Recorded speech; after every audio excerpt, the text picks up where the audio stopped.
Shalom, shalom, maman plus que, non, maman Chris Mani.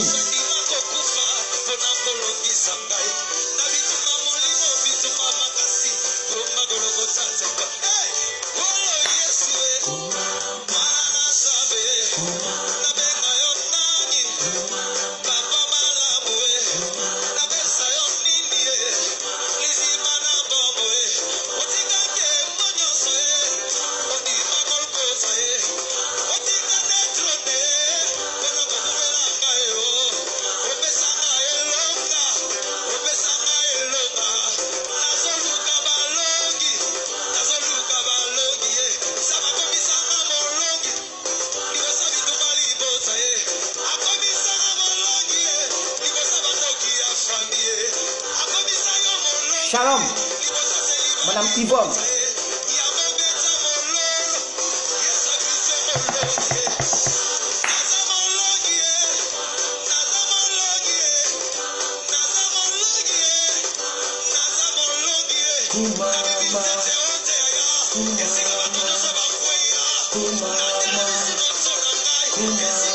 Partagez la vidéo s'il vous plaît.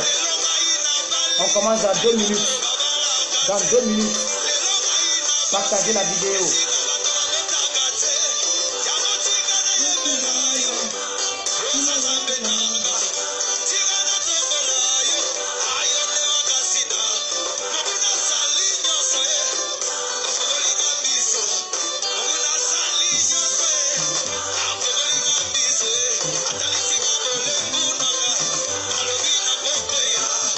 Toutes les fonctions de la foi dans la vie du chrétien. La vidéo sera dosée.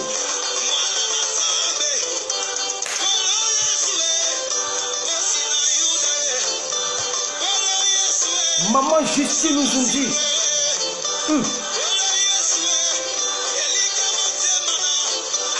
Si tu n'as pas eu la foi après cette vidéo, tu n'auras plus jamais la foi.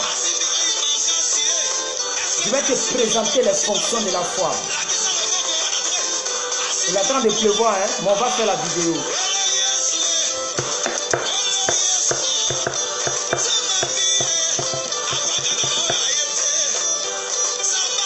Madame Émilie Marty.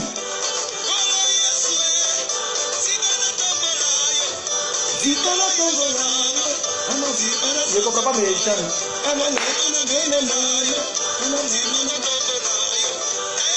Je salue ma fille Samira, ma petite soeur Samira.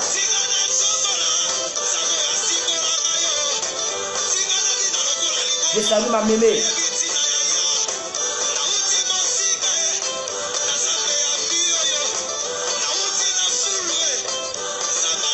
Bon. Le gars, il est beaucoup inspiré, il est beaucoup inspiré. Voilà, c'est le groupe musical du pasteur qui n'est plus à présenter, hein, le pasteur Moïse Mbié. Voilà, c'est son groupe musical qui chantait ici. Bon, il est en train de pleuvoir. Nous sommes en prière pour ne pas que ça joue sur la connexion. On va essayer de parler. Amen. Vous n'êtes pas beaucoup comme vous devriez l'être. Alors, partagez la vidéo. Partagez la vidéo. Dès que vous êtes en ligne, partagez la vidéo. Permettez à ce que les autres puissent savoir que nous sommes en ligne. Amen. Vraiment que Dieu vous bénisse, que sa grâce soit sur votre vie. La lumière, elle est trop dans mes yeux. Excusez-moi, je vais pousser un peu la lumière. Elle est trop dans mes yeux. Ah, c'est bon. Voilà. Alors. Bonjour. Bonsoir. Selon l'heure à laquelle vous me prenez en cours. L'onction. Ouais, non, l'onction est toujours là. Peut-être que c'est l'onction de louange. Voilà, donc bonjour, bonsoir. Bien, bonne arrivée sur la page de la vérité. La page de plus que vainqueur. Voilà, et nous sommes plus que vainqueurs en Jésus d'ailleurs. Donc, bonne arrivée sur votre page. C'est votre plateforme sur laquelle nous prêchons la vérité. Nous prêchons la parole dans toute sa globalité, dans toute sa totalité, sans état d'âme. Voilà, comme je le disais avant, nous ne sommes pas là pour caresser quelqu'un dans le sens du poil. Voilà, donc je vais inviter Maman Chris à partager ma vidéo dans mon groupe chrétien. Elle connaît déjà mon groupe chrétien et aussi dans mon groupe WhatsApp. Si vous êtes ici, que vous n'êtes pas membre de mon groupe WhatsApp, vous voulez être membre de mon groupe WhatsApp, vous mettez votre numéro de téléphone en bas de cette vidéo. Voilà. Donc vous qui êtes là, cliquez juste à côté, ils ont mis partager. Cliquez là-bas et vous partagez sur votre mur et ensuite vous invitez vos amis afin que nous puissions être un peu nombreux parce que Dieu lui-même, il aime la multitude. C'est pourquoi il a créé beaucoup de continents. Vous voyez, c'est pourquoi il a créé les noirs, les blancs. C'est pourquoi il a créé les deux yeux. Même le narine qui est là, il y a 2 trous dedans. Dans la bouche, il y a beaucoup de dents. Même les oreilles, il a créé 2. Les cheveux là, on n'en parle pas. Les bras aussi 2, les pieds 2. Les orteils sont nombreux. Et même les doigts sont nombreux. Dieu aime la multitude. Amen. Donc, c'est pourquoi nous autres, nous sommes heureux quand je vous vois beaucoup nombreux à me suivre. Parce que quand je vous vois nombreux à me suivre, ça m'encourage à faire sortir les rémas. Voilà, mais quand vous êtes très peu comme ça, c'est pas intéressant. Alors partagez la vidéo, partagez la vidéo. Alors bien aimés frères et sœurs, je suis ici pour pouvoir parler de la foi. En réalité, le thème a changé. Normalement, le thème c'est la foi. Hein, c'est la foi. Qu'est-ce que j'ai mis la foi? C'est regarder, c'est quoi? Marcher. On va regarder au travers son cœur. Voici le thème que je voulais développer, mais j'ai préféré étendre l'enseignement. Donc c'est tout un enseignement sur la foi. C'est vraiment tout un enseignement sur la foi. On va lire beaucoup de versets, voilà. C'est un enseignement sur la foi. On va voir toutes les fonctions. Bon, d'après plus que vainqueur, parce qu'on ne sait jamais, voilà. La liste n'est pas exhaustive, ça veut dire que quelqu'un d'autre peut trouver d'autres fonctions. Mais moi ici, là, toutes les fonctions de la foi dans la vie du chrétien. Alors, que dit la foi? Que dit la foi? Quelle est la part de la vérité de Jésus à propos de la foi? La foi nous amène où? Hein? À quoi est-ce que la foi ressemble vraiment? Amen. Voici un peu les questions que nous allons essayer de répondre. Amen. Aussi, quelles sont les récompenses de la foi? Et quelles sont aussi les conséquences d'une personne qui n'a pas la foi? On va voir tout ça. Amen. Alors, je vais prendre un verset que tout le monde connaît. Comme ça, on n'aura pas à demander à Maman Christ de le donner. Mais on va demander à Maman Christ de nous donner 1 Jean 3, verset 23. Elle va préparer ce verset-là. Mais moi, je vais lire ici avec vous Hébreux 11, verset 1. Tout le monde devrait connaître ce verset. La foi est une ferme assurance. Et toujours, je le dis, la foi n'est pas une assurance. Ce n'est pas quand tu es là que tu as l'assurance, tu as l'espérance, tu espères que Dieu va faire. Ça, ce n'est pas la foi. Ça, c'est l'espérance. Tu attends seulement à ce que Dieu fasse. Alléluia. Ça, ce n'est pas la foi. Ah oui. Ah oui. Pierre n'a pas attendu à ce que Jésus dise, viens sur les eaux. C'est lui-même qui a pris l'initiative de marcher sur les eaux. Et Jésus a cautionné cela. Voici la foi. C'est ça la foi. Donc la foi n'attend pas la promesse. Ah oui, la foi n'attend pas à ce que Dieu agisse. La foi pousse Dieu à agir. Est-ce que vous me comprenez? Voilà pourquoi ici, l'apôtre Paul, il a pris le soin de mettre ferme. C'est une ferme assurance. Des choses qu'on espère. Vous voyez? Donc c'est une expérience plus loin. Mais cette expérience-là, elle est ferme dans une assurance. Donc c'est une ferme assurance des choses qu'on espère, n'est-ce pas? Mais une démonstration de celles qu'on ne voit pas. Alléluia. Donc, une personne qui n'est pas née de nouveau peut dire que moi je ne crois que ce que je vois. Et les blancs, c'est comme ça, les blancs, les gens qui sont modernisés, c'est comme ça. Tant qu'ils n'ont pas vu, eux, ils ne croient pas. Alléluia. Donc une personne qui n'est pas née de nouveau, il dit, je crois seulement en une chose que j'ai vue. Voilà, je ne peux pas croire que cette femme-là, elle sera une bonne femme pour moi, tant que je n'ai pas goûté. Voilà comment ils raisonnent. Donc, ils doivent d'abord goûter le fruit, pour savoir s'il est sucré, s'il est doux. Ça, c'est le païen. C'est comme Thomas. Il voulait d'abord toucher Jésus, pour savoir si c'était vraiment Jésus. Mais les autres ont cru, sans avoir touché. Mais Thomas voulait toucher avant de croire. Voici un peu le paradoxe qu'il faut comprendre à propos de la foi. Il pleut, le courant est très faible. Encouragez-moi en partageant cette vidéo, en invitant vos amis. Je vous en supplie. Partagez la vidéo. Alléluia. Parce que je vais dire beaucoup de choses. C'est la dernière vidéo de la semaine. Donc vous savez que là, je peux même vous prendre 1h15, 1h20. Si je suis trop fâché, même 1h30. Parce qu'il faut que je dise tout ce que j'ai noté ici.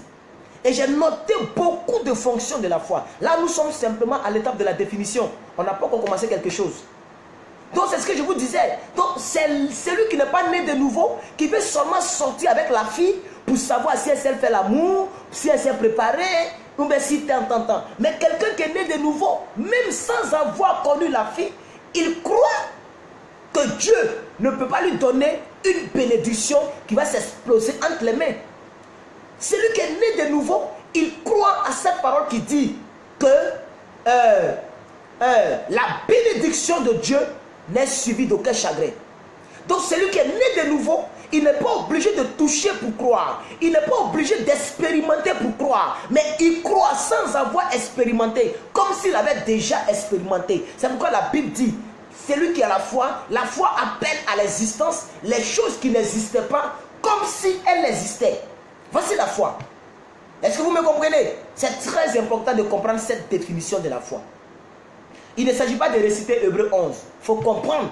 Il faut comprendre. C'est pourquoi Jésus a dit, si tu demandes quelque chose dans la prière, sans douter, et que tu crois que la chose arrive, c'est alors que tu la verras s'accomplir. Est-ce que vous me comprenez? C'est ça la définition. Amen. Dans le non-croyant, il va dire simplement, moi je crois en ce que j'ai vu. Hein. Ah ben oui, moi je crois en ce que j'ai vu. Alléluia. La vie chrétienne, ce n'est pas Amen. Le chrétien, quant à lui, il croit dans l'invisible. Il croit que la chose viendra à lui. C'est une certitude qui est basée sur une vérité qui est éprouvée par la Bible. Ah oui, c'est une certitude qui est basée sur une vérité que tu as ressortie de la Bible. Parce que la Bible le dit, alors moi je le crois. C'est suffisant pour le croyant. Dès l'instant que c'est écrit dans la parole de mon Père, je crois en cela, comme si j'avais déjà expérimenté. Donc je vais te dire ici, que normalement en tant que chrétien, chrétienne, tu crois que tu es marié, tu crois que tu as la bonne santé, tu crois que tu es millionnaire, tu crois, parce que si la Bible dit, c'est que tu crois. Donc la raison pour laquelle nous croyons que nous aurons telle ou telle bénédiction, c'est parce que la Bible dit. Ce n'est pas parce qu'on a peur ou même parce que on attend de perdre le temps, mais nous croyons fermement que cette chose est à notre possession. C'est très important. Donc c'est une certitude qui est basée sur la Bible. Ce n'est pas une certitude qui est basée sur la réalité. C'est une certitude qui est basée sur la vérité. La réalité, c'est qu'actuellement, peut-être que tu n'es pas marié. Actuellement, peut-être que tu n'as pas d'enfant. Actuellement, peut-être que tu n'as pas telle ou telle chose. Mais la vérité, c'est que la chose est en toi. Peut-être qu'elle n'est pas encore manifestée. Peut-être que c'est le péché qui bloque. Peut-être que c'est Dieu lui-même qui bloque. Peut-être que c'est le temps de Dieu qui n'est pas encore arrivé. L'heure de Dieu n'a pas encore sonné dans ta vie. Mais la vérité, c'est que la chose est déjà en toi. Oh, alléluia. C'est pourquoi j'ai fait la déclaration tout à l'heure sur mon Facebook personnel. J'ai fait une déclaration tout à l'heure. Une déclaration de foi, une déclaration de puissance que je vais vous lire. J'ai envie de lire encore cette déclaration. Pour des gens qui ne sont pas amis avec moi, je vais lire la déclaration. J'ai dit que je suis le temple du Dieu vivant. Dieu demeure en moi. Le Saint-Esprit demeure en moi. Jésus-Christ demeure en moi. Je me tiens sur la parole de mon roi et je déclare que toute arme forgée contre moi et contre ma famille, contre ma maison sera sans effet, etc., etc. Vous pouvez aller lire le reste. C'est ça la déclaration, c'est ça la foi. Alléluia, c'est de posséder la chose. Amen. Alors on va partir avec la première fonction parce que avec cette pluie là, on ne sait jamais. Voilà, parce qu'ici quand il pleut, les gens aiment couper le courant. Voilà. Donc on prie que Dieu nous permette que le courant soit là pour que nous puissions parler. Sinon il attend de pleuvoir. Je ne sais pas si vous entendez le bruit, mais il attend de pleuvoir. Alors, dans la définition Je vais encore vous donner des définitions profondes. Ah oui, des définitions profondes. Ce n'est pas des choses que j'ai inventées. On va lire la Bible. On est dans 1 Jean 3, verset 23. On est dans 1 Jean 3, verset 23. On va étudier ça là un peu. 1 Jean 3, verset 23. Maman Chris, je vous attends. Prenez tout votre temps. 1 Jean 3, verset 23. 1 Jean 3, verset 23. 1 Jean 3, verset 23. Là, là, on est toujours dans la définition. Alléluia. La foi, on a lu le verset. On va partir maintenant avec la définition. Dans la définition, on commence à mettre la première fonction. La foi est obligatoire pour les chrétiens. La foi est obligatoire pour les chrétiens. Si tu veux réussir avec Dieu, tu es obligé de croire en Dieu. Ah oui, si tu ne crois pas en Dieu, tu perds ton temps dans l'église. Ah oui. C'est pourquoi la Bible dit dans 1 Jean 3, verset 23, merci maman Christ. Et c'est ici son commandement, que nous croyions au nom du Fils de Jésus-Christ et que nous aimions les uns les autres selon le commandement qu'il nous a donné. Alléluia. La foi est obligatoire. Je vais vous donner encore un autre verset qui me vient en tête. Parce que celui-ci, peut-être que vous ne le comprenez pas. La partie qui me plaît, c'est ici son commandement. Que nous croyons, c'est ici son commandement. Quand vous prenez Hébreu 11, verset 9. Non. Hébreu 11, verset 6. Merci maman Chris. Maman Justine nous dit d'avoir partagé la vidéo. Merci, on va me les notifier. Merci à tout le monde qui partage. Hébreu 11, verset 6. Première fonction de la foi est obligatoire. Ça veut dire, dès l'instant que tu te proclames, ou bien tu te dis que tu es chrétien, tu es obligé de croire en Dieu, même si tu ne l'as jamais vu. Même si tu n'as jamais vu une petite lumière apparaître dans ta chambre pendant que tu pries. Même si tu n'as jamais expérimenté un petit signe divin, tu dois croire que Jésus est réel. Tu dois croire que la chrétienté, c'est la réalité, c'est la vérité. Tu dois croire que la Bible n'est pas inventée. Tu dois croire que ce n'est pas les Blancs qui nous ont trompés, mais c'est une vérité. Or, merci madame, or, sans la foi, regardez le mot, il est impossible d'être agréable à Dieu. La foi est obligatoire. Première fonction. Sans la foi, il est impossible. Ça veut dire qu'il n'y a pas d'autre voie. Il n'y a pas d'autre chemin. Il n'y a pas d'autre raccourci pour être agréable à Dieu. Ce n'est pas moi qui l'ai dit. Elle est obligatoire. Car il faut que celui qui croit... Non. Il faut que celui qui s'approche de Dieu croit que Dieu existe. Ah oui, il faut le croire. Il faut que celui qui va à l'église, disant qu'il s'en va prier Dieu, mais il faut que cette personne-là, celui-ci, doit croire que Dieu existe d'abord. C'est obligatoire. Est-ce que vous me comprenez? Donc tu peux avoir 10 ans de chrétienté, tu es né d'une famille chrétienne, tant que tu ne crois pas que Dieu existe, quand tu ne crois pas à cette histoire de Jésus, un homme qui n'a jamais péché, 33 ans, il n'a jamais péché, il n'a jamais connu la fornication. Est-ce que c'est la même, c'est vrai? Est-ce que c'est une histoire vraie même? Moïse a divisé la mer rouge. Toi-même tu es là et il dit, il y a un problème. Et ce problème-là crée des problèmes. Et ça fait que tu n'évolues pas dans la vie. Amen. C'est très important ce que je suis en train de dire.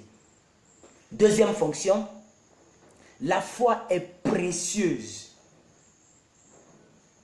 La foi, elle est précieuse. Nous sommes dans 2 Pierre 1, verset 1.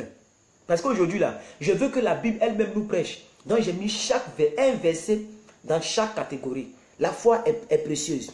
Nous sommes dans 2 Pierre 1, verset 1. C'est Pierre lui-même qui a écrit cela. Pierre, dont on a parlé hier, Pierre qui tremblait, qui vacillait, c'est lui-même qui a écrit ceci. Regardez ce que la Bible dit.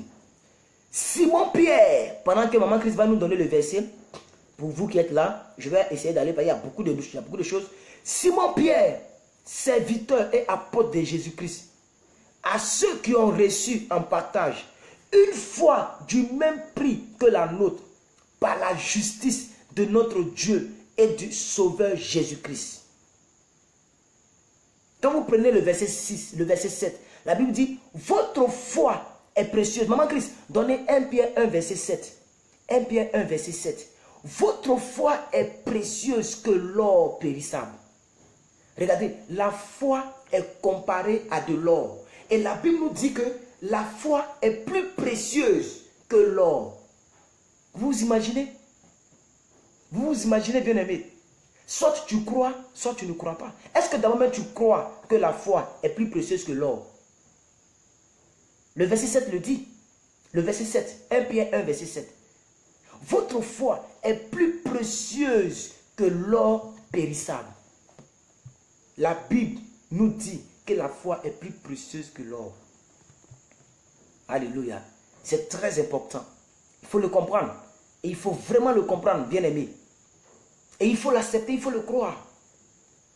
Parce que ça ne sert à rien d'aller à l'église si tu ne crois pas que Dieu existe, par exemple. Je vais lire l'intégralité du verset parce que là, j'ai noté un peu les débuts. Merci, Maman Christ. Afin que l'éprouve de votre foi... Non, c'est quoi? Afin que l'épreuve de votre foi, plus précieuse que l'or périssable. Voilà, c'est la partie qui m'intéresse. Alléluia. Plus précieuse que l'or périssable. C'est ça la foi, c'est la partie qui m'intéresse. C'est ça que nous devons retenir ce soir. Donc la foi est précieuse. On va aller encore. La foi, elle est sainte. Et là, je vais durer là-dessus un peu. Alléluia. La foi, elle est sainte. Par exemple, tu vis dans le péché. Tu vis de la fornication. Mais tu as la foi que tu vas te marier. Mais tu vis dans le contraire de ce dont tu as la foi. Ça, ce n'est pas la foi. Et je sais que beaucoup de personnes sont dans ce cas-là. Alléluia. Oui, c'est la vérité. Tu vis dans la fornication. Tu sors avec des femmes, avec des hommes. Mais tu crois que tu vas te marier. Tu vis dans une foi impure, dans une foi sale. La foi n'est pas sale, elle est sainte. Prenons Jude, chapitre 1, verset 20. C'est un enseignement ce soir. Si à partir de cet enseignement, tu n'as pas la foi, si tu ne crois pas, si tu ne cherches pas à avoir la foi, alléluia, tu n'auras plus jamais la foi. Et il y a des réponses, il y a des questions auxquelles tu n'auras jamais de réponse dans ta vie chrétienne. Jude 1, verset 20. Pour vous, bien-aimés, vous édifiant vous-même sur votre très sainte foi et priant par le Saint-Esprit. Vous vous édifiez vous-même sur votre sainte foi. Et là, ici même, ils ont mis votre très sainte foi. Ça ne sert à rien de t'édifier toi-même. Je crois que j'ai ma maison. Tu vas déclarer, les gens déclarent à l'église, alléluia, amen. Tu déclares aussi, je crois que j'ai ma maison. Je crois que j'ai je crois que j'ai Mais tu fais le contraire de ce que tu confesses. Ta foi, elle n'est pas saine. Ta foi est sale. Elle est tachetée même. Alléluia, elle ne va rien produire. La foi doit être très sainte. C'est pourquoi c'est important de prêcher le péché, contre le péché. C'est pourquoi chaque fois ici, la plupart de mes messages vont dans ce sens-là. Pour que le chrétien n'oublie pas, Jean 9, verset 31, Dieu n'exauce pas le pécheur. On n'a pas dit que Dieu n'aime pas le pécheur. Dieu t'aime. Dieu t'aime. C'est pourquoi il t'a réveillé ce matin. Il te donne une seconde chance pour te repentir. Mais pour qu'il puisse t'exaucer dans ton péché, ça c'est pas lui. Ah oui. Ça c'est pas lui. Il faut d'abord te repentir. Alléluia. Donc la foi, elle est sainte. Il faut le retenir. Et elle est même très sainte.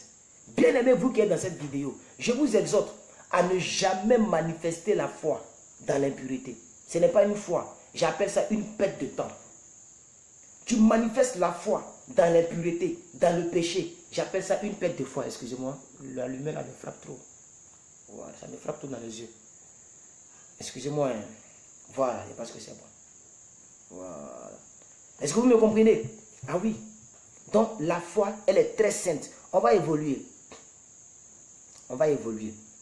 Alors, voici un peu dans la définition. Dans la définition. Merci, Maman Chris. Donc nous savons que Dieu n'exauce pas le péché. Mais j'ai donné Jude. Jude chapitre 1, verset 20. Hein? Ça, c'est un verset que j'ai inséré. Mais le verset qui va avec la sainteté, là, c'est Jude chapitre 1, verset 20.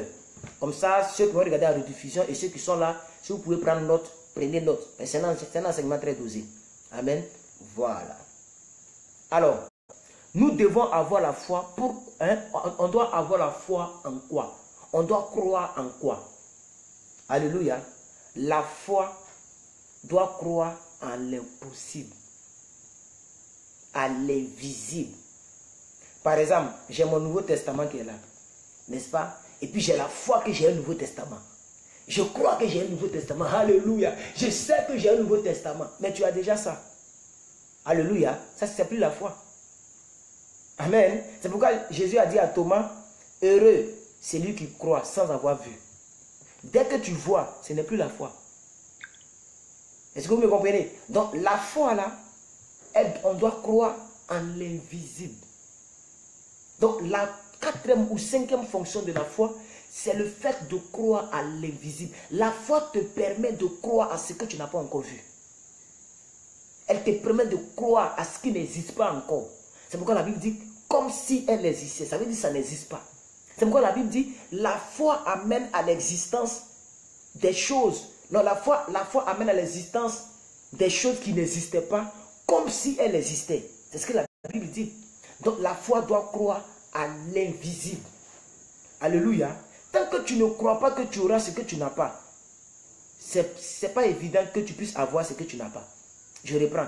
Tant que tu ne crois pas que tu auras ce que tu n'as pas, ce n'est pas évident d'avoir ce que tu n'as pas. Ça veut dire que tu peux avoir comme ne pas avoir. Parce que tu ne crois pas. Mais dès l'instant que tu crois à l'invisible, alors tu auras cette chose. Alléluia. Ah, Seigneur Jésus-Christ. Je voudrais qu'on termine cette semaine-là. Merci, Maman Christ. Waouh, les versets prennent vraiment... Le Facebook est devenu très lent. Est-ce que vous me comprenez? J'aimerais vraiment... C'est vrai que le coin est timide. Et voilà. Mais j'aimerais vraiment vous dire la vérité. Je ne vais pas venir vous dire... Oh, et puis, il n'y a pas de vérité. Je vais vous dire la vérité. La partie même qui m'intéresse, c'est la partie sainte là. Sainte. Est-ce que maman qui a donné la vérité? Elle a donné le verset. Voilà, regardez ici. Pour vous, bien-aimés, vous édifiant vous-même sur votre très sainte foi et priant par le Saint-Esprit. Là, il est en train de parler de la prière à langue. Prier par l'Esprit, c'est parler à langue. Alléluia. Et ta foi doit être sainte. C'est très important. Bonsoir, Madame Grace. C'est très important ce que je suis en train de dire. Alléluia. C'est très important. C'est vraiment très important, bien-aimé. Aujourd'hui, hier, tu as cru en une chose. Tu as prié. Tu as eu la chose. Il faut croire encore en une chose que tu n'as pas encore eue. Et il faut prier. C'est comme ça la vie chrétienne. Tu as cru que tu vas te marier. Dieu t'a donné un mari. Et tu vois que ce mari-là, il a un sale caractère. Alléluia. Il ne faudrait pas que ce caractère-là puisse briser la foi que tu as manifestée hier en ayant ton mari. Alléluia. Parce que dès l'instant que tu détestes ton mari parce qu'il a un mauvais caractère, ça brise l'autre foi. Amen. Donc comment il faut faire? Il faut encore croire à la chose qui n'existe pas encore en lui.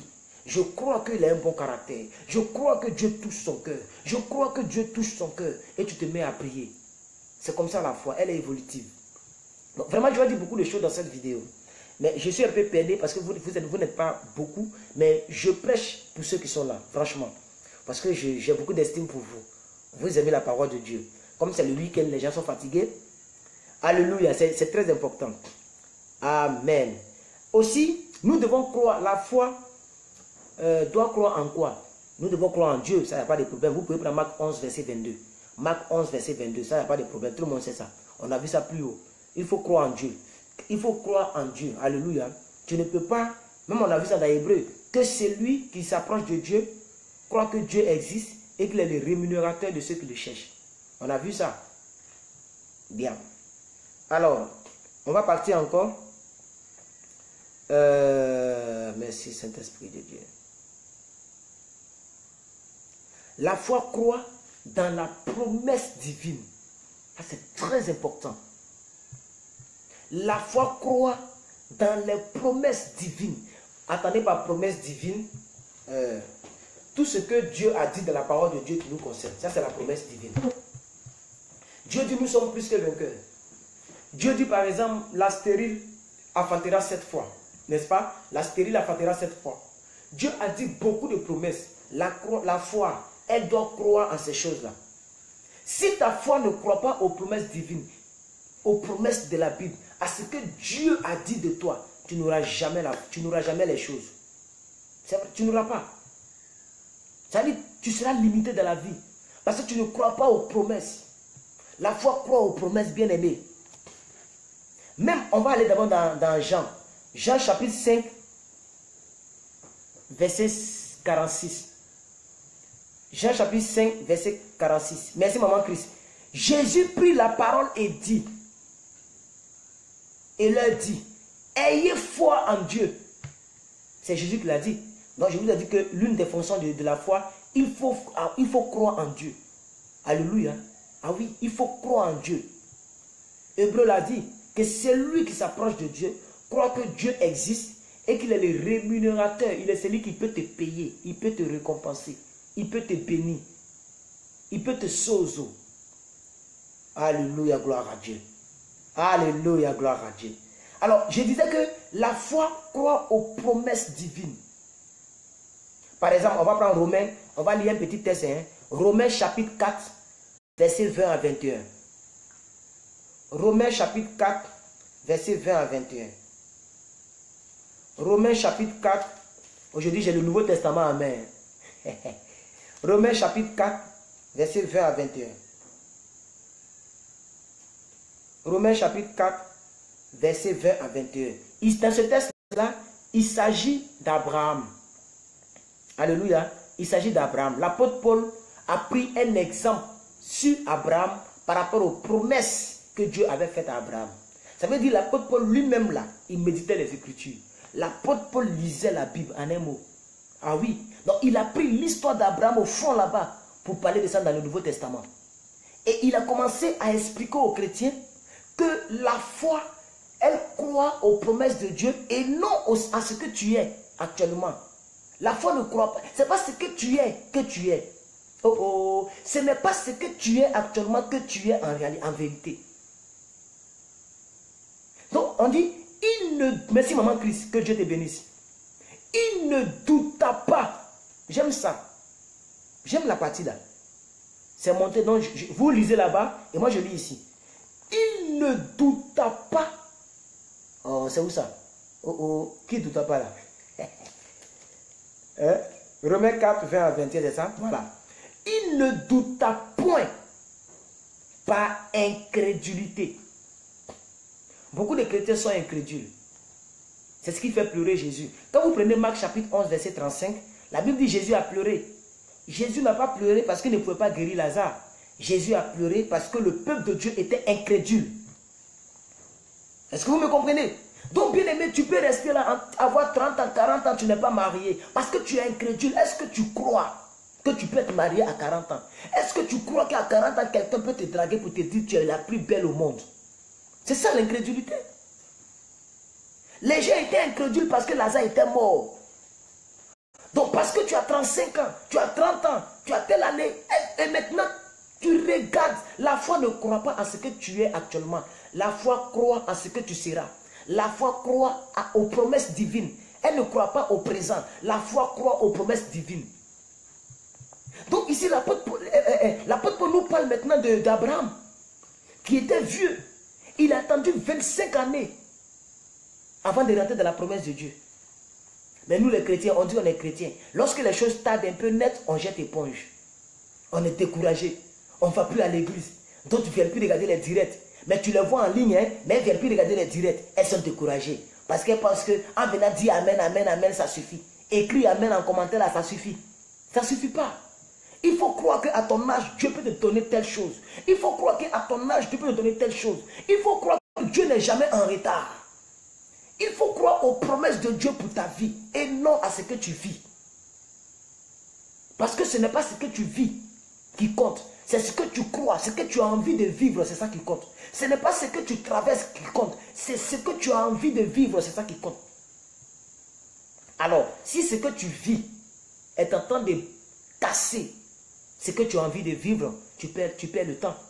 Donc ici, on dit quoi? L'apôtre Paul, on dit quoi? Il ne douta point par incrédulité. Au sujet de la promesse de Dieu, il ne douta point. Merci maman Christ. J'aime ça. Il ne douta point par incrédulité au sujet. Regardez bien le français. On dit au sujet de la promesse de Dieu. Pas autre chose. Pas autre chose. C'est au sujet de la promesse de Dieu. Mais il fut fortifié par la foi. Ça veut dire, quand la promesse de Dieu tarde, c'est la foi qui doit te maintenir sur les rails. Sinon, tu vas dérailler. Quand la promesse de Dieu tarde dans ta vie, il y a une seule chose qui peut te maintenir, c'est la foi. C'est l'une des fonctions de la foi. Elle te permet de croire aux promesses de Dieu.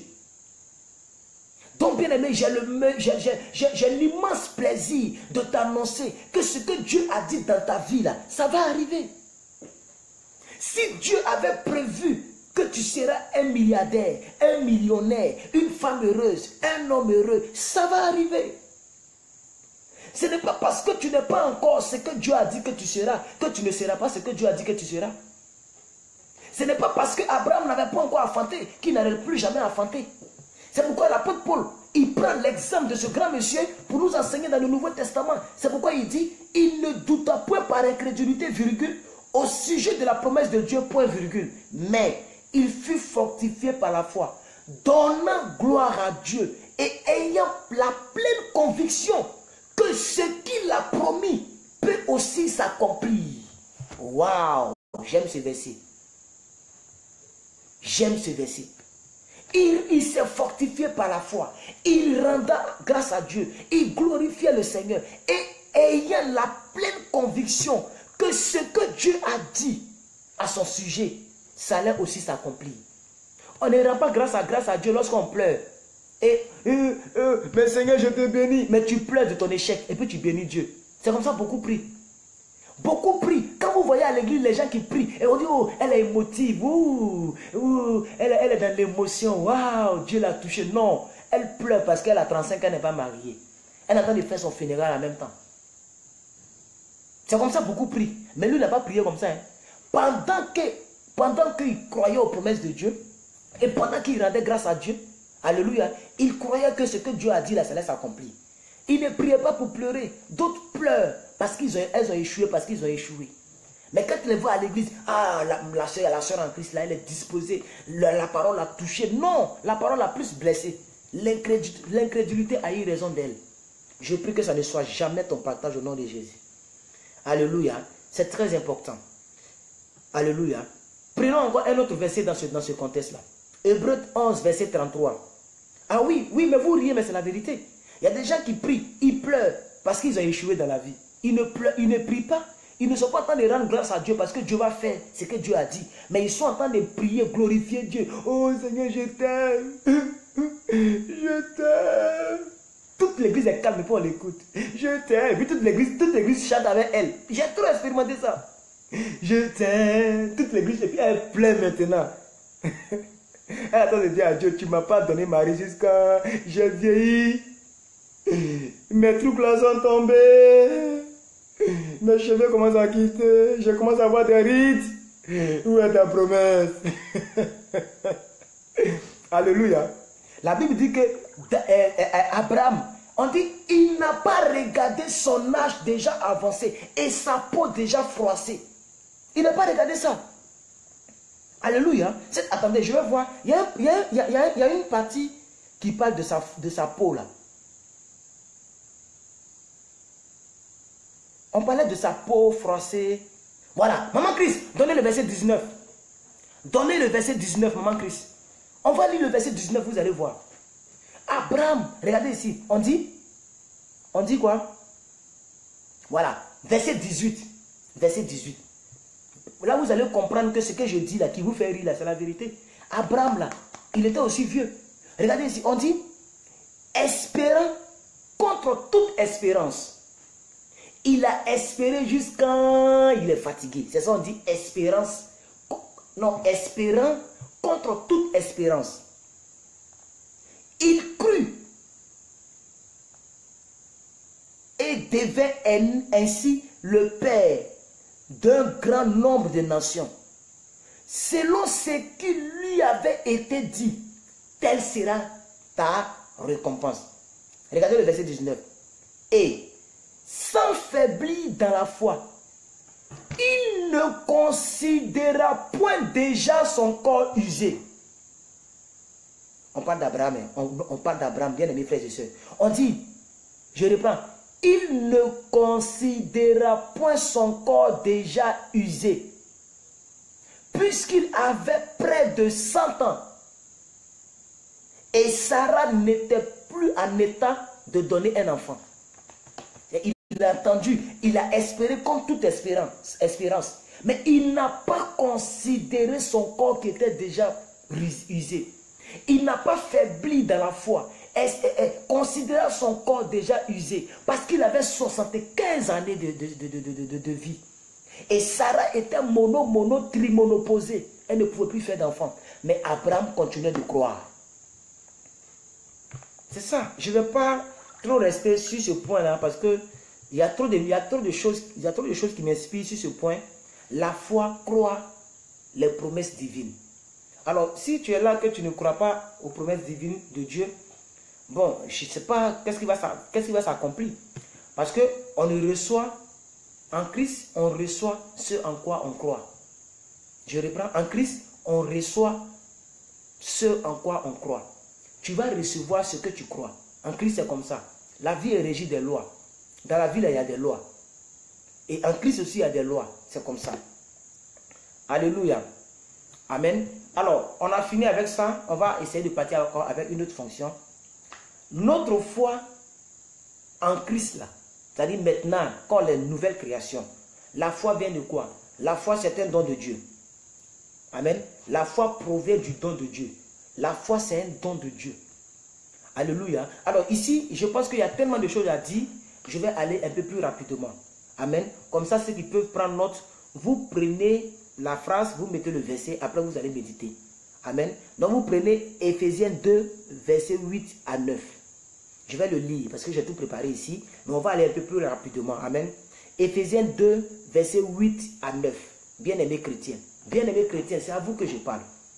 Et je suis très très sérieux dans ce que je suis en train de vous dire. Parce que c'est ça la vie chrétienne. Alléluia. C'est pourquoi moi je n'ai pas peur, je ne crains pas. Je sais que je suis millionnaire. Ah oui. Je sais que je suis très riche. Très très riche. Je sais que j'ai une bonne femme, une bonne épouse. Je sais que je suis un grand homme de Dieu. Ça je le sais. Je ne dis même pas je crois. Je sais ça même. Je sais. Ça n'a rien à voir. Moi je sais. Ça c'est un acquis. Ça, tu peux pas. On peut tout arracher à un homme. Mais son rêve là. Son rêve, sa croyance, on ne peut pas arracher ça. Parce que ce n'est pas visible à l'œil nu. C'est à l'intérieur de moi. Quand je dors, je crois en ça. Quand je me réveille, je crois en ça. Quand je regarde sous la douche, que je regarde dans le petit miroir qu'ils ont mis dans la douche, là, je crois en ça. Quand je me mets, je crois en ça. Quand je prie, je crois en ça. Tout ce que je fais, je crois que j'ai beaucoup d'argent. Rien ne me manque dans cette vie. Je suis riche, je suis épanoui. Oh, alléluia. Maintenant, que ça soit manifesté ou pas, moi je sais que je le suis. Amen. C'est très important. Donc la foi est un don de Dieu. Regardez ici. Merci Maman Christ. Regardez, je vais lire la version de Maman Christ. Car c'est par la grâce que vous avez été sauvés, par le moyen de la foi. Et cela ne vient pas de vous, mais cela c'est un don de Dieu. C'est écrit clairement. Ce n'est point par les œuvres, afin que personne ne se glorifie. Donc comprenez que la foi là, ce n'est pas parce que je suis plus que vainqueur, que je prêche la parole plus que vous, donc j'ai la foi plus que vous. Non, sinon je vais me glorifier. C'est pourquoi on dit que ce n'est pas par les œuvres, afin que personne ne se glorifie. Donc l'une des fonctions de la foi, c'est que la foi est un don de Dieu, c'est Dieu qui donne. C'est pourquoi il faut prier pour que Dieu te donne la foi. C'est pourquoi les apôtres, quand ils ont écouté Jésus sur l'enseignement de la foi, l'apôtre Pierre a dit non, pardon, Seigneur, augmente-nous la foi. Parce que ce que tu dis là, c'est grave. Ah oui? Ce que tu dis là, Jésus-Christ, c'est trop grave. Les apôtres ont prié en même temps là. Ils ont dit, Seigneur, augmente-nous la foi. Parce qu'ils ont compris que la foi même, c'est le résumé de la vie chrétienne. Est-ce que vous me comprenez? C'est pourquoi on dit ici que c'est par la grâce que vous avez été sauvés. Et par le moyen de la foi. Et cela ne vient pas de vous, ni de moi. Mais cela est un don de Dieu. Et le verset 8 continue, le verset 9 continue. Ce n'est point par les œuvres, afin que personne ne se glorifie. Retenez ça une bonne fois pour toutes. Alors bien aimé, j'ai une bonne nouvelle à t'annoncer. C'est que tu peux avoir la foi. Tout le monde peut avoir la foi. Tu peux avoir la foi. Je peux avoir la foi. C'est pourquoi Jésus a dit quelque chose. Et quelque chose de très... C'est ce qui a poussé les disciples à croire en Dieu. Non, à demander à Dieu de pouvoir augmenter leur foi. Je vais demander à Maman Christ de me donner Philippiens 1, verset 29. Et je vous demande une minute. Je vais aller allumer la lumière de la terrasse. Amen. Parce que le coin est très calme. Il faut que ça soit un peu. Et Philippiens 1, verset 29. Philippiens 1, verset 29. Philippiens 1, verset 29. Vous allez... Elle va vous donner le verset. Je viens dans une minute. Une minute, s'il vous plaît.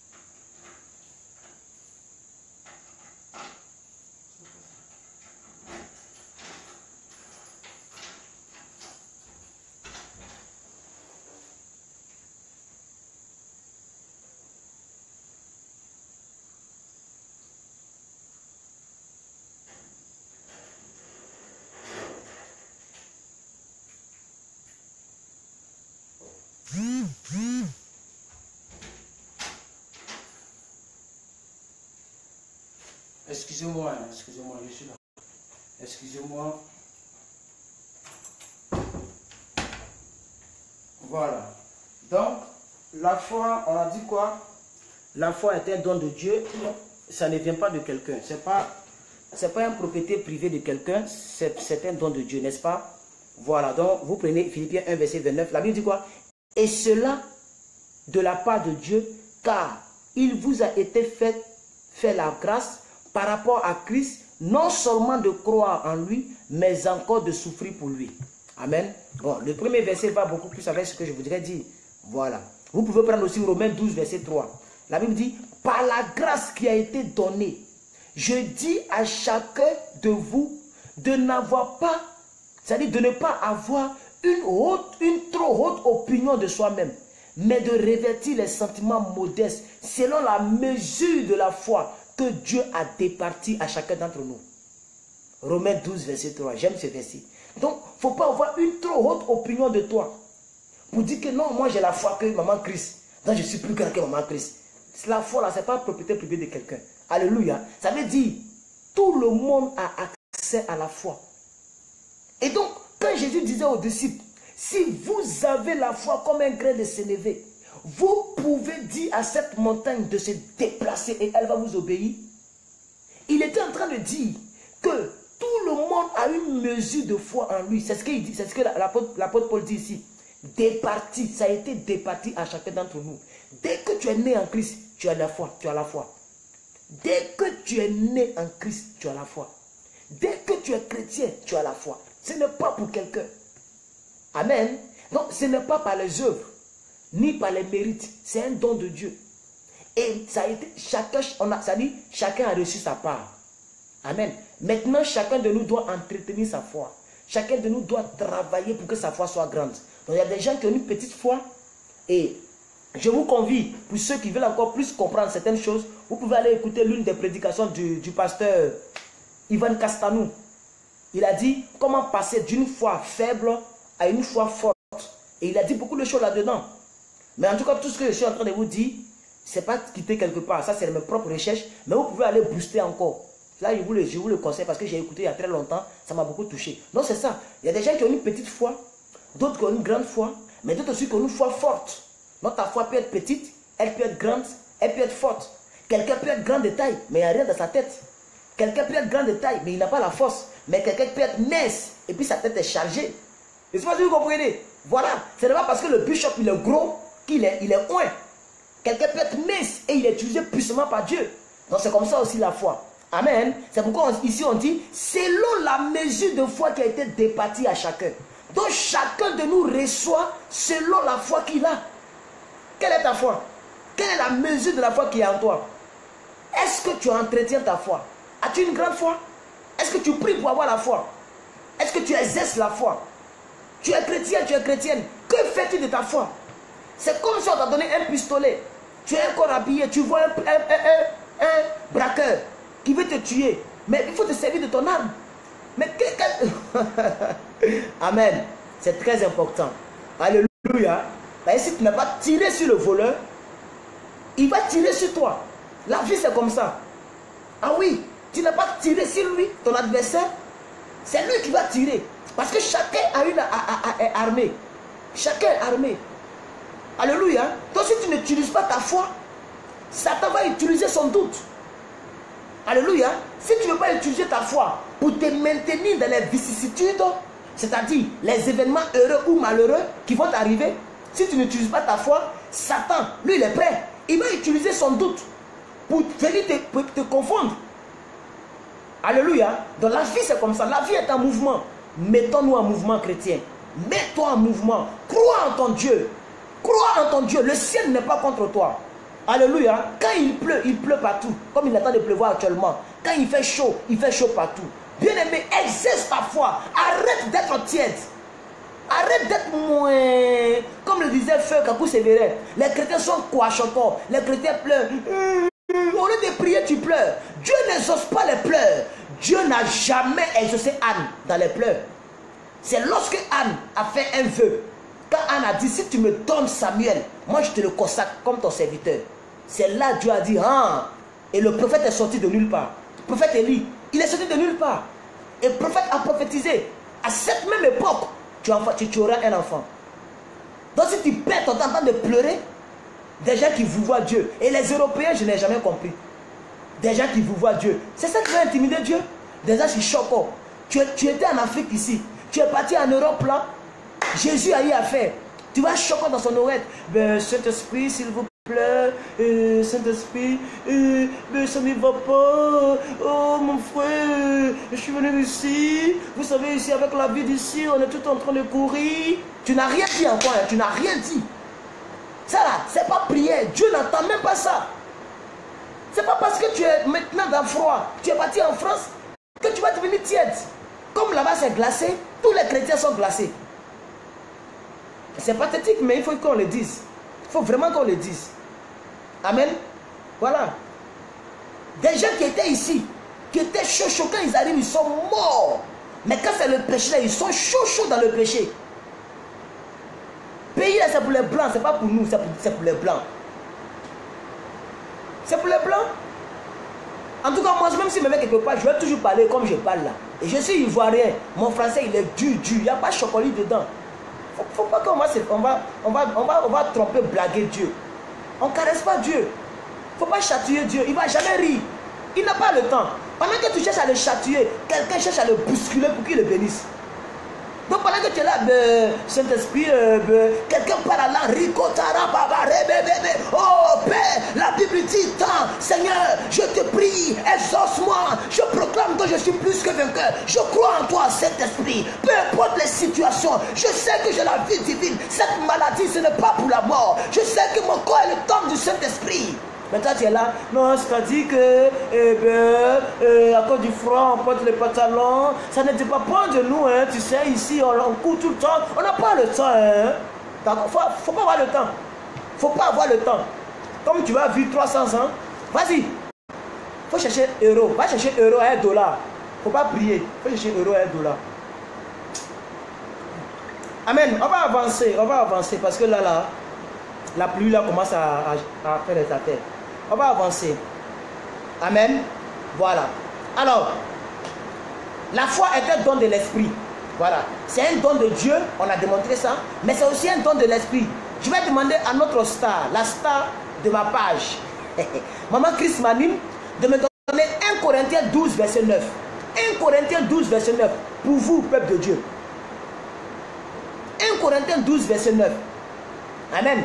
Donc, quand vous prenez 1 Corinthiens 12, on nous parle des dons de l'esprit. Voilà, les dons de l'esprit. Amen. Chasser les démons au nom de Jésus, c'est un don de l'esprit. Amen.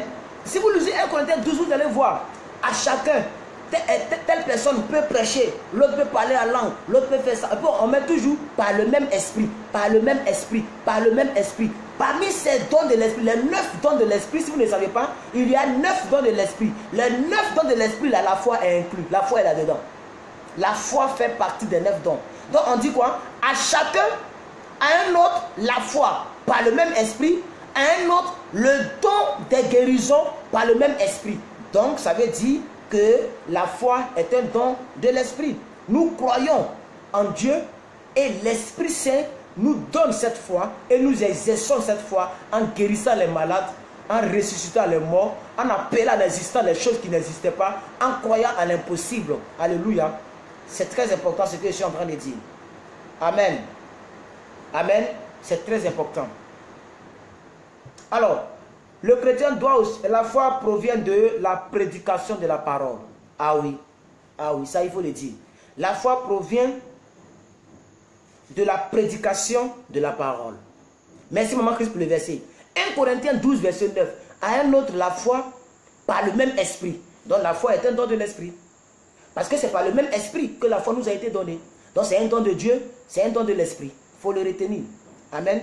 Voilà. Il y a un autre point que j'ai sauté parce qu'il est un peu plus long à détailler. Oh, je vois que la vidéo est beaucoup plus... La vidéo est déjà arrivée à 1 heure. Donc je suis en train de prendre des points importants. Il y a des points que j'ai sautés malheureusement. Donc la foi vient de la prédestination. Ça, il faut expliquer le mot. Il faut... Vraiment, c'est très long. Donc j'ai sauté ça. Alors, la foi vient aussi de la prédication de la parole de Dieu. Ah oui. Il y a des gens qui n'aiment pas la parole de Dieu, mais qui aiment la louange, l'adoration. Tu es là, tu danses. Depuis que tu danses là, qu'est-ce qui a changé? Qu'est-ce qui a changé? Amen. Donc la foi vient de la prédication de la parole. Romains 10, verset 17. Romains 10, verset 17. Tout le monde connaît ce verset-là. Peut-être que tu connais, mais tu ne connais pas la référence. Romains 10, verset 17. Ainsi, la foi vient de ce qu'on entend, et ce qu'on entend vient de la parole de Dieu. Amen. Donc la foi provient de la parole de Dieu. Bon, ici, ils n'ont pas mis Dieu. Je ne sais pas dans votre version s'ils ont mis Dieu. Mais ma version, dans ma tablette, c'est la parole vivante. Même dans la version Scofield, je crois qu'ils n'ont pas mis Dieu. Ils ont mis Christ. Dans la version Louis II, ils ont mis Christ. Même ici aussi, je crois qu'ils ont mis Christ. Donc, ce n'est pas la parole de Dieu en tant que telle, c'est la parole de Christ. Pourquoi on nous parle de parole de Christ et on ne dit pas parole de Dieu? Parce que beaucoup de personnes font ce qu'on appelle l'amalgame. C'est-à-dire, beaucoup de personnes mélangent les choses. Un jour, j'ai déclaré une chose sur les réseaux sociaux. Et j'ai dit aux gens que la Bible n'est pas la parole de Dieu. Mais la Bible contient la parole de Dieu. Les gens m'ont critiqué. D'autres étaient d'accord, d'autres n'étaient pas d'accord. Parce que dans notre esprit là, c'est ça là qui est la parole de Dieu. C'est le papier là.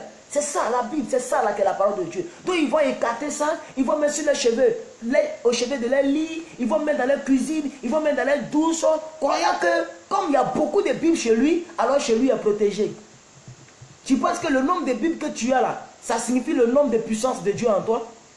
Alléluia. Non. Satan a parlé dans la Bible. C'est pourquoi ici ils ont précisé, l'apôtre Paul a précisé, pour que le voile quitte dans nos yeux. Il dit, la foi vient de ce qu'on entend et ce qu'on entend vient de la parole de Christ. Parce qu'il sait que le personnage principal de cette histoire-là, c'est Jésus. Depuis Genèse jusqu'à Apocalypse, il s'agit de Jésus. Jésus lui-même a choqué les gens en disant, avant que votre Moïse ne soit, moi je fus. C'est Jésus, il a choqué les gens. Il dit, moi je fus, avant même que Moïse ne soit. C'est pourquoi il a précisé ici la parole de Christ. Donc Satan a parlé dans la Bible. Amen. Donc la Bible c'est un livre saint. Parce que c'est un livre, c'est la pensée de Dieu. Mais Satan a parlé là-dedans. Amen. Donc la foi vient de ce qu'on entend. Et ce qu'on entend vient de la parole de Christ. Amen. Actes des Apôtres chapitre 11 verset 21. Actes des Apôtres chapitre 11 verset 21. Non, qu'est-ce que je dis? Excusez-moi. Jean 17 verset 20. Jean 17 verset 20. On est toujours en train de voir les fonctions de la foi. La foi vient de la foi provient de la prédication de la parole. Amen. Voilà, donc, la parole que Jésus prêchait là, elle était poussée par le Saint-Esprit et elle contenait la foi. Donc elle a donné la foi aux disciples. C'est pourquoi quand Jésus est parti, l'œuvre a continué. L'apôtre Paul a été saisi par l'Esprit de Dieu et il a prêché devant plus de 3000 personnes. Et jusqu'à aujourd'hui, cette même foi-là a été... on a hérité de cette foi. Voilà. Elle nous a été léguée en héritage. Nous utilisons cette foi pour prêcher. Normalement, quelqu'un qui est dehors, qui passe, il va dire, mais qui parle seul dans la chambre là, il a quel problème? Amen. Mais la foi me pousse à mettre là un smartphone, je suis en direct et je parle. Alléluia. Donc voici, c'est ça, c'est la prédication. Jean 17, verset 20. Ce n'est pas pour eux seulement que je prie, mais encore pour ceux qui croiront par moi et par leur parole. Amen. Quand vous prenez encore 1 Corinthiens 1, verset 21, car puisque le monde, avec sa sagesse, n'a point connu Dieu dans la sagesse de Dieu, il a plu à Dieu de sauver les croyants par la folie de la prédication. Amen. Donc le monde n'a pas connu Dieu avec leur sagesse, mais il a sauvé les croyants par la folie de la prédication. Ça veut dire, aux yeux des hommes, là, ce que je fais là, je suis fou.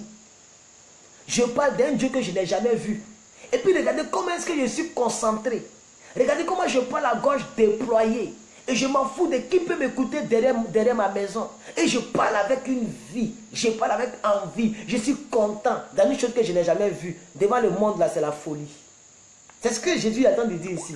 Donc, il a plu à Dieu de nous sauver par la folie de la prédication. Est-ce que vous comprenez? Ça ne veut pas dire que celui qui prêche est fou. Mais ça veut dire aux yeux des hommes, là, celui qui prêche est fou. C'est pourquoi vous allez voir les pays développés, les gens ne croient pas en Dieu, ils s'en foutent. Ils ont tout ce qu'ils veulent. Ils ont tout ce qu'ils veulent.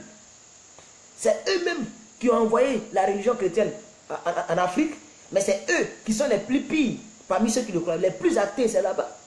Même la franc-maçonnerie vient de là-bas. Merci Maman Christ pour le verset. Donc, 1 Corinthiens 1, verset 21.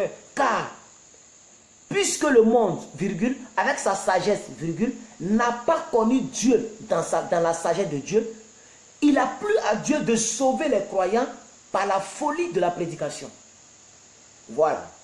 Alléluia, est-ce que vous me comprenez? Donc quelqu'un aurait voulu que toi tu me suis dans cette vidéo, que tu puisses regarder France 24 sur ton téléphone, regarder peut-être les politiques, mais tu regardes quelqu'un, un monsieur qui est assis au loin que tu ne connais même pas personnellement, tu le regardes, il attend de parler, blablabla, tu le regardes. Alléluia. Mais il a plu à Dieu que tu sois sauvé par cette parole-là. C'est ça la folie de la prédication. Donc la foi provient de la parole de Dieu. On va s'arrêter là pour la parole de Dieu. Mais le temps est déjà parti. Oh, j'ai beaucoup de choses à vous dire. Alors, est-ce que je ne vais pas mettre pause pour pouvoir essayer de reprendre ça le lundi? Ou bien vous voulez qu'on fasse une vidéo? Comme demain est week-end, je peux faire une vidéo de 1h31 ou bien 1h20. Voilà, je peux faire ça pour vous. Parce que j'ai noté beaucoup de choses. C'est-à-dire, j'ai détaillé la foi. J'ai fait des recherches. Amen. Sur des versets. Et selon les versets, j'ai attribué des titres. Est-ce que vous me comprenez? Donc, c'est tout ça que je vais vous léguer ce soir. Alors, on va faire un petit vote là. Quels sont ceux qui veulent qu'on continue? Et quels sont ceux qui veulent qu'on arrête? Parce que je veux travailler en accord avec vous. Voilà, je vois 30 personnes. Quels sont ceux qui veulent qu'on continue? Et quels sont ceux qui veulent qu'on arrête? Parce que j'ai beaucoup de choses à vous dire. Tout ce que je vous ai dit là, c'est presque la moitié. J'ai beaucoup de choses à vous dire. Amen. Donc, on va terminer cette partie-là. La foi provient aussi de la puissance de Dieu. Amen. Vous pouvez lire 1 Corinthiens 2, verset 5. Je vais le lire pour vous. Afin que votre foi fût fondée, non pas sur la sagesse de l'homme, mais sur la puissance de Dieu. Ça veut dire quoi? Quand Dieu fait un miracle, ça doit créer la foi en vous. Quand Dieu a touché ton frère qui était drogué avant, ton frère qui était incontrôlable, Dieu l'a touché et il a changé de vie, ça crée automatiquement la foi dans la vie des païens. Vous voyez? C'est pourquoi la Bible dit, la foi vient de la puissance de Dieu. Parce que c'est la foi qui peut toucher, c'est la puissance de Dieu qui peut toucher ton mari qui te giflait à longueur de journée, de changer de vie et de te chérir, de te caresser. Alléluia. C'est la puissance de Dieu qui peut pousser à un brigand de se repentir et d'aller louer le Seigneur le dimanche. Alléluia, louer le Seigneur. Donc la foi provient de la puissance de Dieu. C'est pourquoi, et Pasteur Marcelo l'a dit dans l'une de ses prédications, parce que souvent je le suis, il a dit quelque chose. Il dit que tous les miracles que Dieu opère au travers le monde là, ça va nous condamner demain.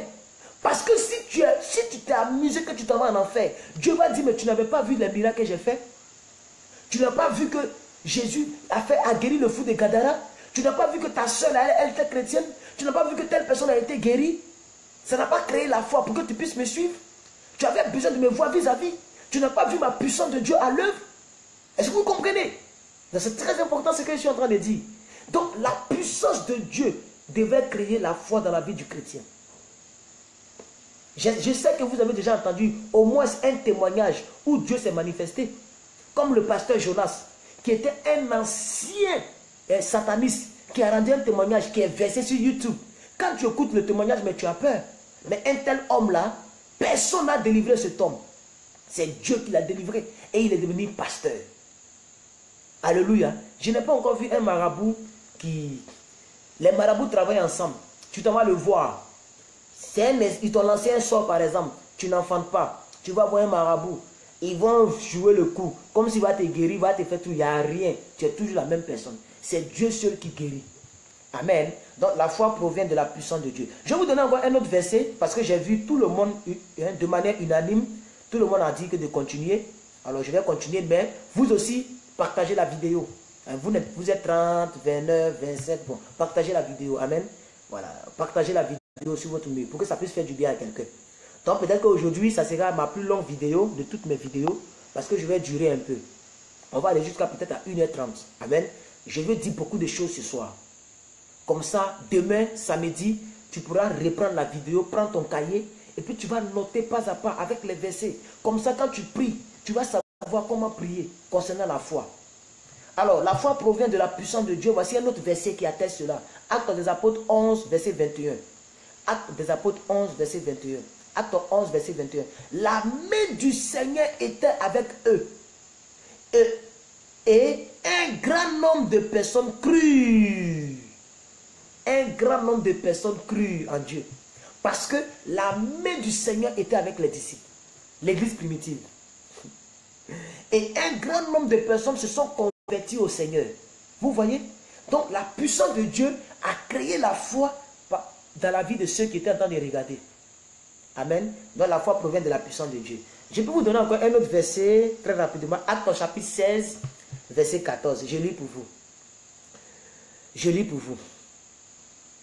L'une d'elles, nommée Lydie, marchande de pourpre de la ville de Thyatire, était une femme craignant Dieu. Et elle écoutait.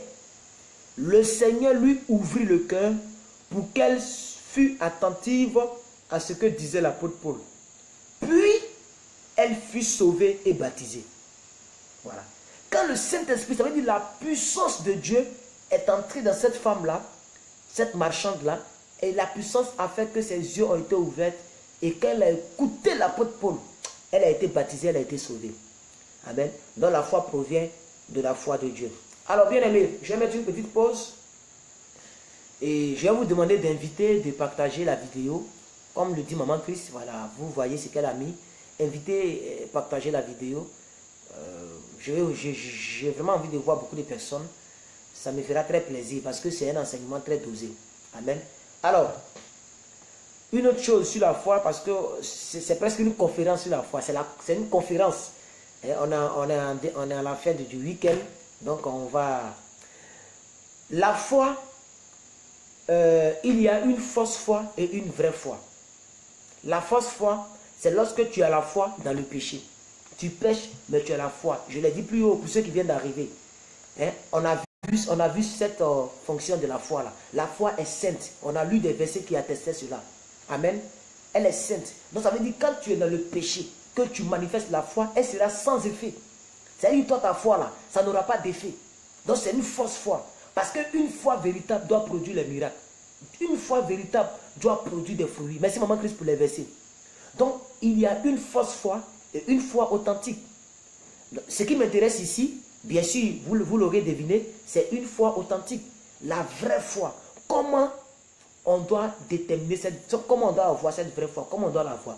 Elle provient de quoi? Comment obtenir la vraie foi? Alléluia. On va lire Jacques chapitre 2, verset 17. La vraie foi provient des bonnes œuvres. Voilà. Les bonnes œuvres que nous faisons là, c'est de là que provient la bonne foi. Alléluia. La bonne foi produit des bonnes œuvres. Elle provient des bonnes œuvres, au fait. Amen. C'est ça la bonne foi. Tu dis tu as la foi, mais tout ce que tu fais là, ce sont des mauvaises œuvres. Tu critiques, tu parles mal, tu insultes. Kakou Sévérin l'a dit. Allez-y sur YouTube, tapez les ennemis de la foi. Vous allez voir. Quelqu'un qui critique, qui parle mal des gens tous les jours. Quand tu causes avec lui, là, il ne va jamais glorifier Dieu. Hein. Lui, il n'est pas là pour parler de Dieu. Il n'est pas là pour parler des choses qui concernent Dieu. Mais pour dire, tu as vu la copine là. Comme elle dit quand même, elle a fait ce qui même. Ça n'a rien à voir avec Dieu. Hein. Elle est en train de critiquer les gens comme ça dans l'église. Elle veut dire qu'elle a fait ce qui. Regardez sa démarche. Elle aime trop ça. Tous les dimanches, elle change de chaussures. Elle fait concours avec qui même. Tu es parti à l'église pour critiquer ou bien pour prier. C'est ça le problème. Quelles sont tes œuvres que tu fais à l'église, à la maison, partout? Tu prends la vie de couple pour aller étaler partout. Tu médites, tu parles mal. Alléluia, c'est une fausse foi. Tu as la foi, c'est vrai. Tu crois en Dieu, c'est vrai. Mais elle est fausse, elle ne va pas produire quelque part. Parce que ta foi là est caractérisée par de mauvaises œuvres. Amen. La foi authentique provient des bonnes œuvres. Je vais lire la parole de Dieu. Jacques chapitre 2, verset 17. Il en est ainsi, merci maman Christ, il en est ainsi, si elle n'a pas les œuvres, elle est morte en elle-même. Voilà. Si elle n'a pas les œuvres, elle est morte en elle-même. Moi j'ai précisé, j'ai mis les bonnes œuvres. Parce qu'il faut comprendre, quand on dit les œuvres, on parle des bonnes œuvres. C'est pourquoi la Bible dit, la foi sans les œuvres est une foi morte. Amen. Donc une vraie foi doit prouver. Tu as la foi en Dieu. Et par exemple, tu as, je ne sais pas moi, tu crois en Dieu, n'est-ce pas? Et tu as un salaire de 10 000 euros. Alléluia. Et toutes tes dépenses font par exemple 8 000 euros. C'est pas ça? 8 000 euros dans le mois. Et tu dis non, si j'en ai 1 000 euros, mais 500 euros, ou bien 10 euros même pour aider quelqu'un, ça ne va pas m'arranger, je dois économiser. Tu n'as pas la foi. Quelles sont les œuvres de ta foi? Qu'est-ce que ta foi t'amène à faire? Est-ce que le fait que tu as la foi en Dieu, ça t'a amené à faire des choses que tu n'avais pas faites auparavant? Est-ce que la foi en Dieu, où sont les œuvres? Montre-moi tes œuvres, je te montrerai ta foi. La foi, ce n'est pas le oba-oba, c'est les actions qu'on pose. Oui, bien-aimé. C'est ça.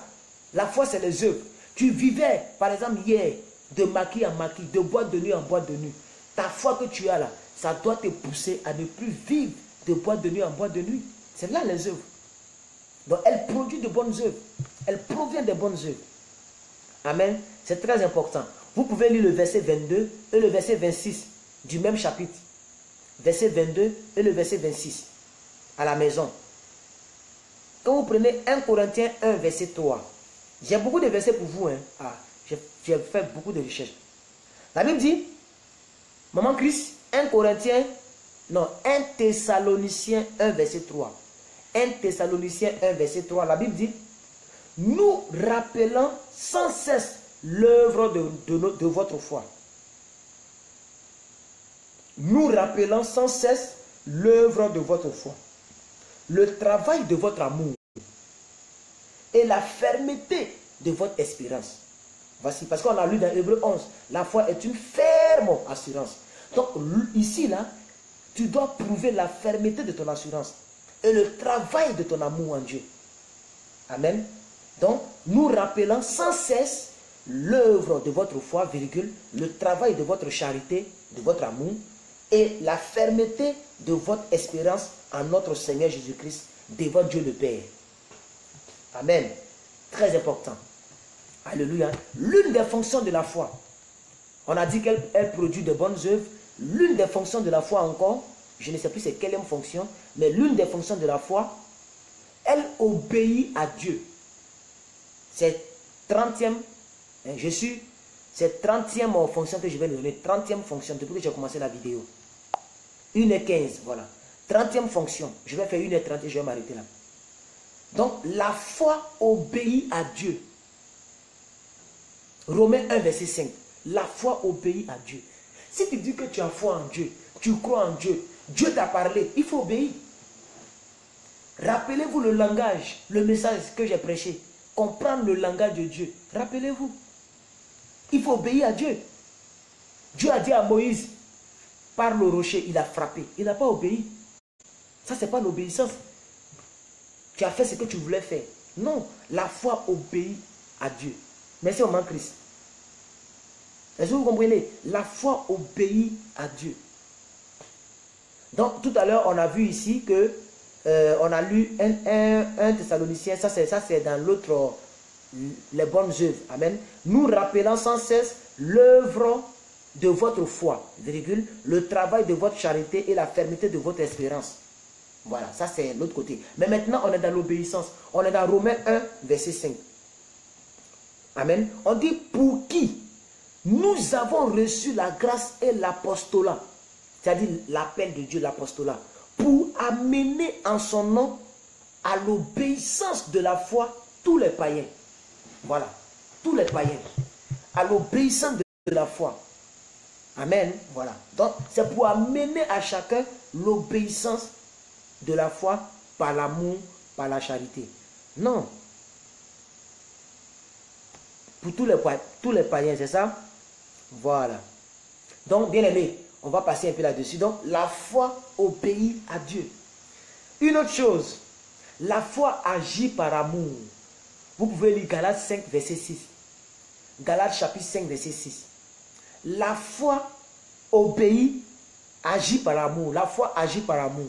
Je remercie ma fille Sadiaz. Ma fille Sadiaz, soit bénie. Sois bénie, ma fille Sadiaz.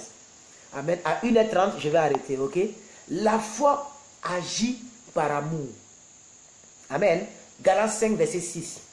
Car en Jésus-Christ, ni la circoncision ou l'incirconcision n'a de valeur, mais la foi qui est agissante par l'amour, c'est elle qui a la valeur. Vous comprenez? Donc la foi, l'une des fonctions de la foi, c'est qu'elle agit par amour. Par amour, tu fais du bien à quelqu'un. Par amour, tu parles avec douceur. Par amour, tu respectes ton prochain. Par amour, en tout cas, la foi agit par amour. Si toi, ta foi là, agit par la colère, c'est une fausse foi. Si ta foi agit par le péché, c'est une fausse foi. Si ta foi agit par la haine, tu n'as pas la foi. La foi agit par amour. Merci, maman Christ. Donc, par qui nous avons reçu la grâce et l'apostolat pour amener en son nom à l'obéissance de la foi tous les païens. Alors moi je lis Galates 5 verset 6 ici. Car en Jésus-Christ, ni la circoncision, ni l'incirconcision n'a de valeur, mais la foi qui est agissante par l'amour. Amen. L'une des fonctions de la foi, et cette fonction je l'aime très fortement. J'aime beaucoup très fortement cette fonction. Amen. La foi résiste au péché. Bon, si vous voulez, je vais embellir ça. La foi résiste à l'épreuve. Parce que ce n'est pas tout ce qui est péché, tout ce qui est épreuve qui est péché. C'est vrai. Tout ce qui est épreuve n'est pas péché. C'est-à-dire, il y a une épreuve, quelqu'un veut sortir avec toi. Ça, c'est le péché qui est à ta porte. Le péché est couché à ta porte comme ça. C'est la foi qui doit te permettre de résister à cela. Alléluia. Voilà. Tes parents te mènent la vie dure. C'est la foi qui doit te permettre à résister à cela. Est-ce que vous comprenez? Même Dieu, il est en train de te prouver. C'est ta foi qui doit te permettre à résister à cela. Donc la foi résiste à l'épreuve. Est-ce que vous me comprenez? La foi résiste à l'épreuve. Regardez ici, 1 Pierre chapitre 1 verset 7. 1 Pierre chapitre 1 verset 7. On a déjà lu ça, mais je vais le relire pour vous. Afin que l'épreuve de votre foi, vous voyez, afin que l'épreuve de votre foi, plus précieuse que l'or périssable, ait pour résultat la louange, la gloire et l'honneur lorsque Jésus-Christ apparaîtra. Donc la foi résiste à l'épreuve. Je vais vous donner un autre texte encore. Jacques chapitre 1, verset 2 à 4. Jacques chapitre 1, verset 2 à 4. Jacques chapitre... Aujourd'hui, c'est un enseignement dont j'ai mis beaucoup de versets là-dedans. Jacques chapitre 1, verset 2 à 4. La foi est de l'or et l'or ne meurt pas dans le feu. Regardez ce que l'apôtre Jacques est en train de dire. Il est en train de donner un autre enseignement. Il dit la foi là, c'est comme de l'or. L'or là, quand on jette l'or dans le feu, l'or ne disparaît pas. Il peut se fondre, mais il ne meurt pas. Alléluia. C'est comme ça. Là, il est en train de nous expliquer. Donc, il dit quoi? La foi, c'est de l'or. Ça veut dire elle est précieuse, n'est-ce pas? Et l'or ne meurt pas dans le feu. Mais il est purifié au contraire. Ah oui. De l'or que vous voyez là, quand on met dans le feu là, il ne meurt pas. Au contraire, il est amélioré, il est purifié. Il est purifié. La vraie foi résiste à l'épreuve. Voici ce que l'apôtre Jacques dit.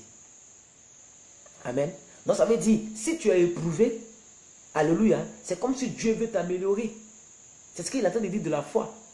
Alléluia. Donc, même si tu es dans le feu, c'est juste pour t'améliorer. Tu dois résister. Est-ce que vous comprenez? C'est très important.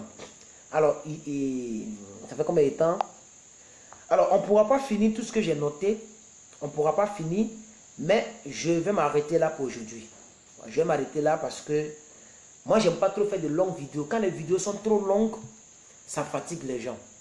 Ce que je vais faire, c'est que demain samedi, à la même heure, demain samedi, à la même heure, on va terminer l'enseignement.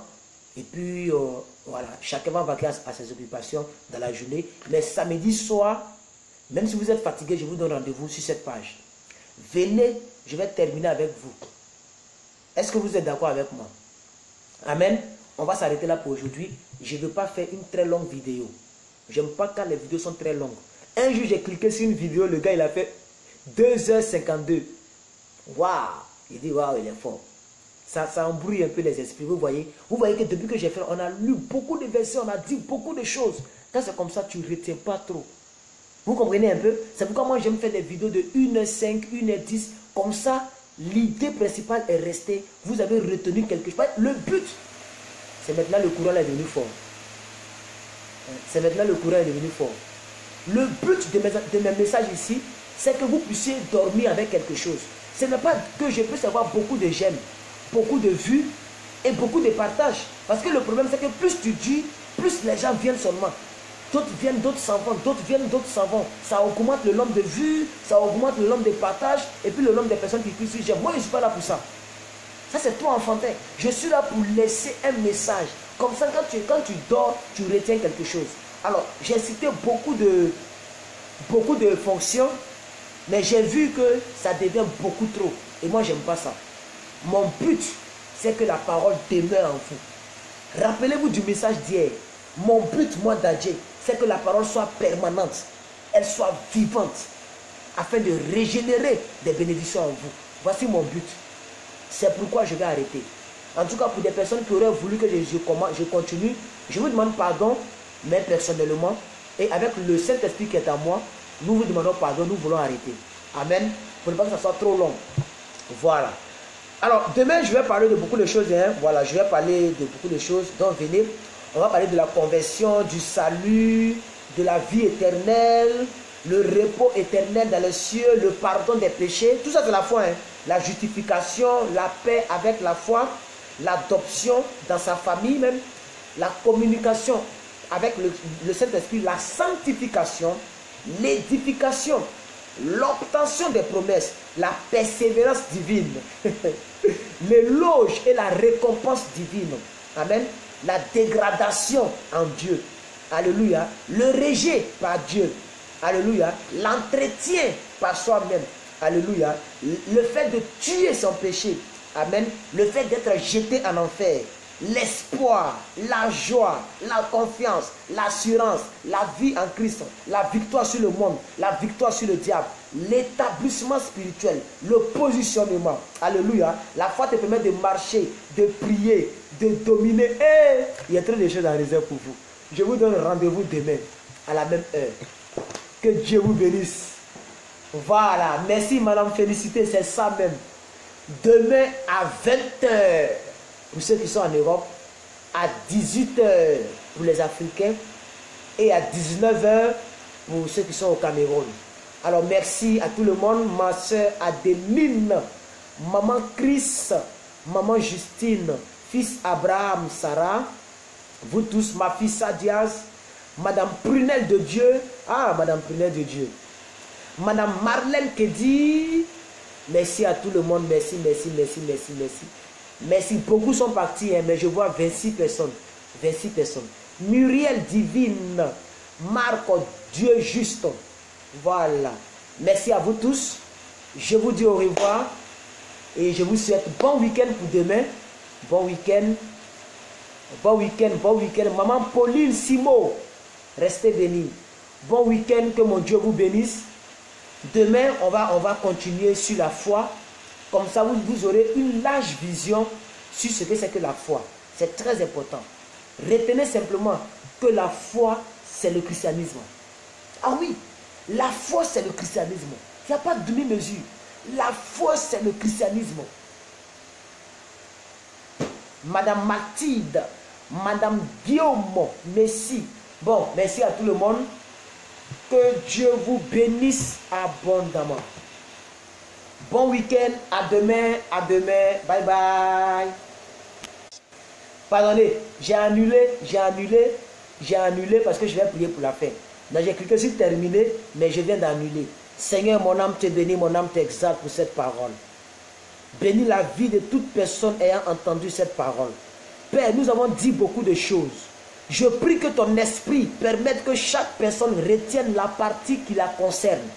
Au nom de Jésus, que chaque personne retienne la partie de l'enseignement qui concerne sa destinée. Au nom de Jésus. Merci Père. Je prophétise que la parole soit permanente, qu'elle soit vivante et qu'elle régénère tout ce qui était mort en eux au nom de Jésus. Merci Père pour tout ce que tu fais. Au nom suprême de Jésus que j'ai prié. Amen. Amen. Amen. Maintenant, bye bye. Merci. Abonnez-vous à ma chaîne YouTube. Abonnez-vous à ma page Facebook. Je vous aime très fort. C'est votre shérif de la vérité. On est ensemble. Bon week-end et bon culte pour dimanche.